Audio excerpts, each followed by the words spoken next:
ये धरती है बलिदान की। इसी हल्दी घाटी के पवित्र जगह से, युद्ध भूमि से चेतक घोड़े ने 22 फीट नाले को कूदकर महाराणा प्रताप जी के प्राण बचाए थे। और यहीं पर महाराणा प्रताप जी की गुफा है, जहाँ पर वो अपनी सीक्रेट मीटिंग किया करते थे। और यहीं पर चेतक घोड़े की समाधि भी है। इस वीडियो में हम आपको हल्दी घाटी की सभी पवित्र जगह घुमाने वाले हैं, तो इस वीडियो को पूरा जरूर देखना। उदयपुर से हल्दी घाटी 42 किलोमीटर की दूरी पर है और हल्दी घाटी पहुंचने में 1 घंटे का समय लगता है। उदयपुर से 40 किलोमीटर की ड्राइव करने के बाद मैं पहुंच चुका अभी हल्दी घाटी के पवित्र भूमि पर। और अभी मैं खड़ा हूँ हल्दी घाटी म्यूजियम के सामने। हल्दी घाटी की सभी जगह घूमने से पहले आपको इस म्यूजियम के अंदर जाना ज़रूरी होता है। वो क्यों ज़रूरी होता है मैं आपको अंदर चल के बताता हूँ, तो चलिए अंदर चलते हैं। और म्यूजियम के अंदर पर पर्सन 120 रुपया एंट्री टिकट है। म्यूजियम के अंदर आते ही आपको ये महाराणा प्रताप जी की प्रतिमा नजर आएगी और सामने आप भामा शाह जी को देख सकते हैं। और उनके पास में ही ये छाला मन्ना जी है, जो महाराणा प्रताप जी की तरह दिखते थे। और इन्होंने महाराणा प्रताप जी का मुकुट पहनकर युद्ध में महाराणा प्रताप जी की तरफ से लड़ाई करी थी। और उनके पास में ये भीलों के सरदार है और ये महाराणा प्रताप जी की प्रतिमा। और उनके पास में ये हकीम खान सूरी है, जो महाराणा प्रताप जी का हल्दी घाटी में सेना का नेतृत्व कर रहे थे। हाथी के ऊपर मान सिंह है और सामने महाराणा प्रताप जी ने हाथी के ऊपर घोड़ा चढ़ाया। और यही से महाराणा प्रताप जी ने मान सिंह जी को भाला मारा था, लेकिन मान सिंह जी बच गए थे। और जो हाथी के सूंड में जो तलवार थी, वही तलवार चेतक के पैर पर लगी थी। यहाँ पर आपको छत्रपति शिवाजी महाराज जी का भी स्टैचू नजर आएगा, क्योंकि महाराणा प्रताप जी और छत्रपति शिवाजी महाराज जी सूर्यवंशी डायनेस्टी से बिलोंग करते हैं। प्रताप ने अपने घोड़े चेतक को एड़ लगाकर मान सिंह के हाथी पर चढ़ा दिया और उस पर भाले से भरपूर वार किया। मान सिंह मेवाड़ की एक ऐसी मां थी जिसने अपने पुत्र का बलिदान देकर राजवंश की रक्षा की थी। उस मां का नाम पन्नाधाय था। म्यूजियम के अंदर हम जाकर आ चुके हैं और म्यूजियम के अंदर आपको महाराणा प्रताप जी के बारे में, पन्नाधाय के बारे में और जो हल्दी घाटी का युद्ध हुआ उसके बारे में और भी बहुत सारी जानकारी दी जाती है। और ये शो देखना इसीलिए ज़रूरी है, जब आप ये शो देखकर हल्दी घाटी की जगह पर घूमने जाओगे तब आपको समझने में बहुत आसानी होगी। अभी मैं आ चुका हूँ हल्दी घाटी स्मारक पे। म्यूजियम विजिट करने के बाद आप जैसे बाहर आओगे पार्किंग एरिया की तरफ, वहीं से रास्ता बना हुआ है इस जगह पर आने के लिए। महाराणा प्रताप जी का ये स्मारक ऊंचाई पे स्थित होने के कारण यहाँ से आपको बहुत ही ब्यूटीफुल आरावली माउंटेन रेंज नजर आती है। और इस जगह पर आप आसानी से चलकर भी आ सकते हैं।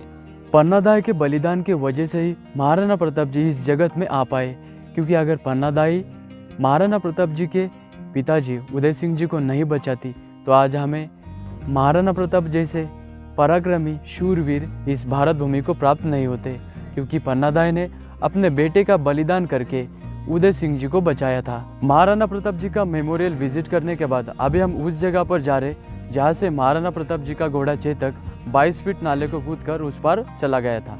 यहाँ पर मैंने अपनी स्कूटी पार्क करी है और जहाँ तक हो सके वहाँ तक अंदर तक मैंने अपनी गाड़ी लेकर आई।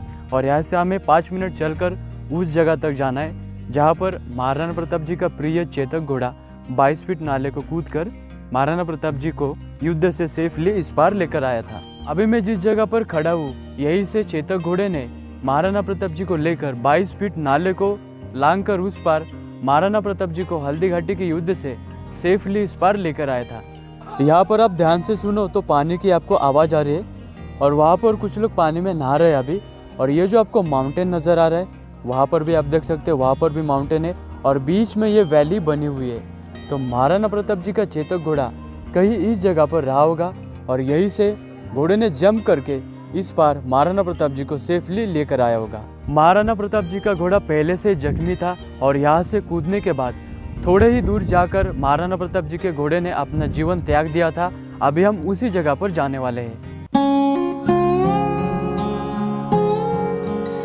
अभी हम चेतक घोड़े के समाधि पर है और चेतक घोड़े को स्वामी भक्त भी कहा जाता है, क्योंकि एक टांग कटने के बावजूद भी महाराणा प्रताप जी को चेतक घोड़े ने युद्ध भूमि से इस जगह तक लेकर आया था। महाराणा प्रताप जी ने अपना घोड़ा जब मान सिंह के हाथी के ऊपर चढ़ाया ताकि वो मान सिंह को मार सके, और जो मानसिंह का हाथी था उसके सूंड में तलवार थी, वही तलवार चेतक घोड़े को लगी थी। एक टांग कटने के बावजूद भी चेतक घोड़ा 22 फीट नाला क्रॉस करने के बाद वहाँ से धीरे धीरे इस जगह पर आया और यहाँ पर आखिरी सांस चेतक घोड़े ने ली थी और यहीं पर समाधि है। और ये चेतक समाधि जो मैंने आपको म्यूजियम दिखाया वहाँ से मात्र 2 मिनट की ही दूरी पर है। जो हल्दी घाटी से रिलेटेड जो भी जगह है वो जो म्यूजियम है वहाँ से 4 से 5 किलोमीटर के दायरे में है। चेतक समाधि से मात्र 5 मिनट के ही दूरी पर अभी हम आ चुके हैं महाराणा प्रताप जी के गुफा के पास में और माना जाता है कि ये गुफा यहाँ से चित्तौड़गढ़ किले तक जाती है। तो चलिए चलते गुफा के अंदर। हल्दी घाटी का युद्ध होने के बाद महाराणा प्रताप जी के ऊपर उसका असर पड़ा था, तो उन्होंने प्रण लिया था कि जब तक वो मुगलों को अपने मातृभूमि से भगाने देंगे, यहाँ से निकालने देंगे, तब तक वो जंगलों में रहेंगे, पत्तों पे ही खाना खाएंगे। उन्होंने जो भी अपनी सुख सुविधा थी वो पूरी त्याग दी थी और महाराणा प्रताप जी इसी गुफा में रहा करते थे और यहीं पर वो अपनी मंत्रणा यानी कि गुप्त मीटिंग किया करते थे और यहीं से वो युद्ध की रणनीतियाँ बनाया करते थे।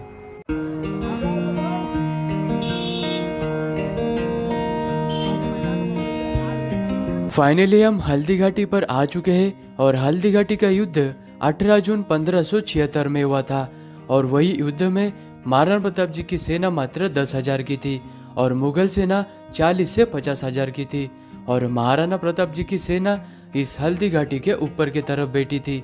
जब मुगल सेना हल्दी घाटी के अंदर आई तब महाराणा प्रताप जी की सेना ने मुगल सेना पर तीर से, कमान से और पत्थरों से हमला किया था और इस तरह मुगल सेना को यहाँ से पीछे की तरफ खदेड़ दिया था। हल्दी घाटी देखने के बाद अभी मैं आ चुका हूँ बादशाही बाग में। इसी जगह पर मुगल सेना ने अपना डेरा डाला था और मुगल सेना कुल 50 से 60 हजार की थी और महाराणा प्रताप जी के पास उनका सैन्य मात्र 10,000 का था और सैन्य कम होने के कारण ही महाराणा प्रताप जी ने युक्ति का यानी कि गोरिल्ला वार का यूज किया था। अभी हम आ चुके हल्दी घाटी के आखिरी पॉइंट यानी कि रक्त तलाई पे। जब महाराणा प्रताप जी की सेना ने मुगल सेना को हल्दी घाटी से खदेड़ दिया था तब उसके बाद महाराणा प्रताप जी की सेना और मुगल सेना के बीच में इसी जगह पर युद्ध हुआ था। जून का महीना था और जब ऊपर से बारिश हुई, जो सैनिक यहाँ पर मरे पड़े थे, बारिश होने के कारण यहाँ पर पूरा खून खून हो गया था, इसीलिए इस जगह को रक्त तलई कहा जाता है। सामने आप ये जो छतरियाँ देख रहे हैं, इस युद्ध में जो शहीद हो गए थे उनके स्मरणार्थ ये छतरियाँ यहाँ पर बनाई गई है। मेरे पीछे आप जो ये छतरियाँ देख रहे हैं, ये ग्वालियर के रामशाह तंवर और उनके 3 पुत्र के स्मरणार्थ यहाँ पर बनाई गई। उन्होंने महाराणा प्रताप जी की मदद की थी और वो अपने मातृभूमि के लिए शहीद हो गए। अगर आपको मेरी वीडियो अच्छी लगी तो वीडियो को लाइक करना, चैनल को सब्सक्राइब करना, बेल आइकन को भी प्रेस करना। मिलते हैं आपको नेक्स्ट व्लॉग में।